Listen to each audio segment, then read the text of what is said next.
How's it going, everybody? For today's beer review, we're going to be taking a look at Lexington Brewery's Kentucky Bourbon Barrel Stout.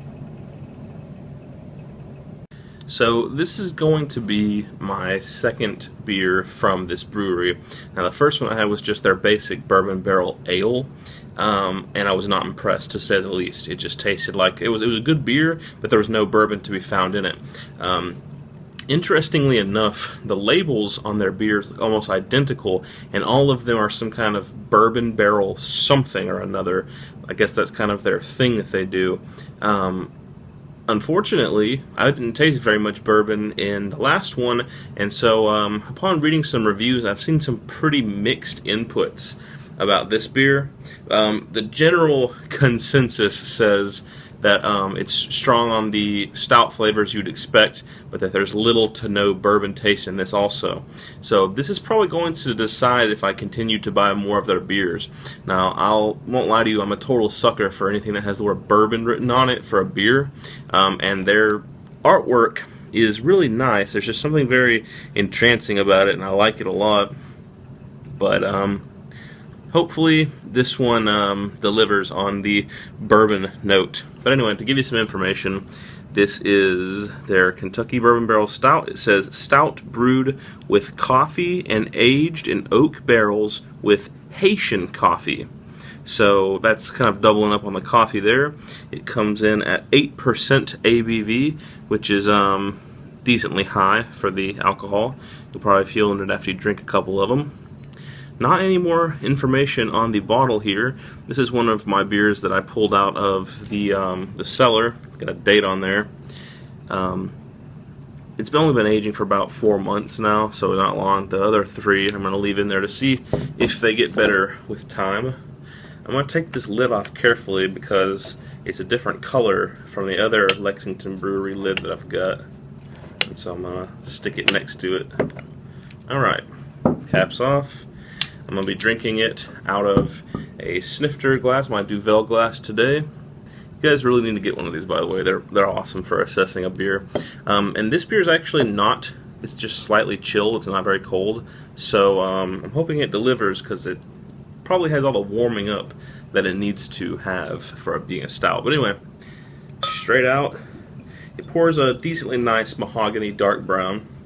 And I'm going to see if I can get any kind of head to form on this beer here. Okay.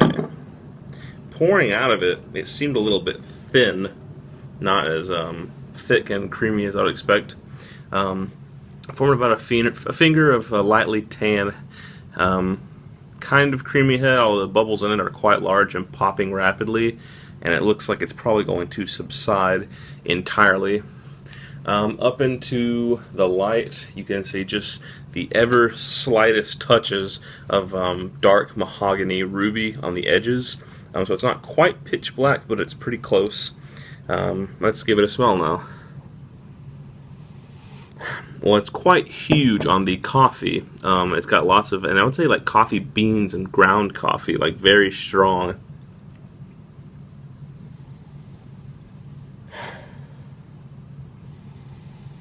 And a little bit of chocolate. These are kind of the things, and malts, of course. These are the things you expect from a stout. But I'm not really picking up on any significant bourbon-y sort of smells in this. I think you'd have to really try to find bourbon in that aroma. It's mostly just what you'd come to expect from a stout, which is coffee, chocolate, and malts, and, you know, that's about it. But anyway, maybe it will deliver on the taste, so let's find out.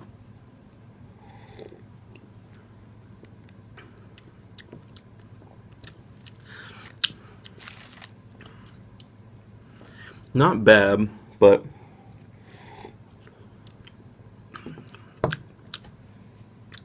there's kind of a strange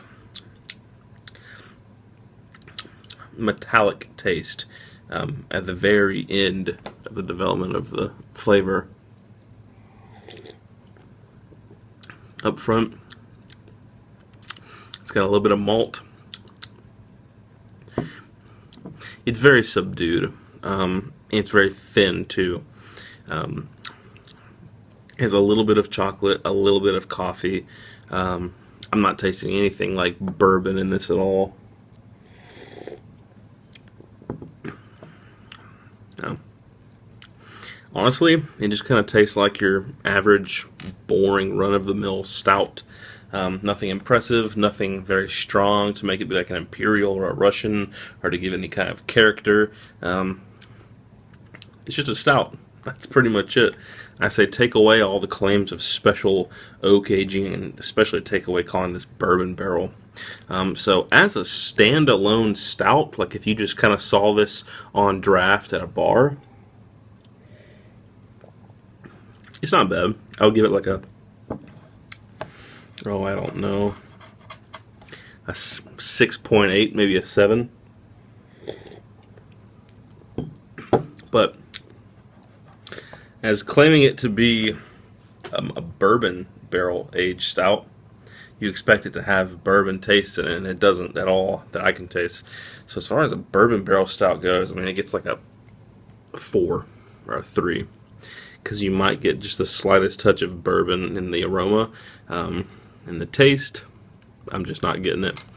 So I'm not quite sure if I'm going to purchase any more beers from this brewery, simply because their whole bourbon barrel aging thing seems a little bit like a lie, and it seems a little bit gimmicky also, because their bourbon barrel ale was also the same way, and that's supposed to be just kind of focused solely around the bourbon tastes. This is a stout, to compete with that, but I'm just not feeling it with this. So anyway, that has been Lexington Brewery's Kentucky Bourbon Barrel Stout. Hope you guys enjoyed the review, and stay tuned for the next one.